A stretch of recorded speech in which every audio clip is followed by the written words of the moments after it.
એ દવા છે લીંબુ. લીંબુ લીંબુ છોતરું, લીંબુ ખરું એના કરતા એનું છોતરું. શરૂઆતી કેન્સર હોય, શરૂઆતી કેન્સર તો લગભગ 45 થી 50 પ્રકારના કેન્સર એ લીંબુના છોતરાથી મટી જાય છે. શરૂઆતી કેન્સર. અથવા તો કેન્સર થાય એની પહેલા જ તમે અપનાવી લીધું હોય, શું કરવાનું? હવે તો લગભગ દરેકના ઘરમાં ઓલું છીણવાની છીણી હોય છે. છીણી હોય ને, લગભગના ઘરમાં ફ્રીજ એ હોય છે. આખું ને આખું લીંબુ ફ્રીઝરમાં મૂકી દેવાનું. ફ્રીઝરમાં આખું જામી જાય ને બરફ જેવું. ઊભું આડું કાપવાની વાત નથી કરતો, સમજી જજો. આને તો લીંબુ લઈને જશે કોઈની પાસે, કેન્સર થઈ ગયેલું જરા ફેરવીને કાપી આલો જોઈએ,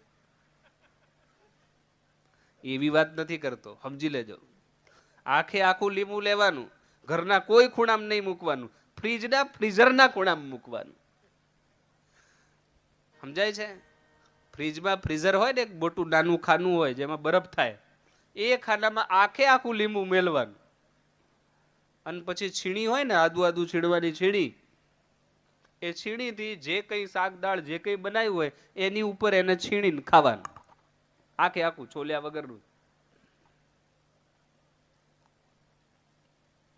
એનું છીણ થોડું થોડું નાખવાનું શાક દાળ પર, થોડું થોડું છીણી છીણીને ખાઓ તો કહે છે કે એના એ શરીરમાં ભળે ને શરીરમાં પછી લોહીમાં ભળે, લોહીમાંથી એ બધે જ્યારે વેરાય તો જે થોડા થોડા ક્યાંક ક્યાંક કોષો બનતા કોષો હોય,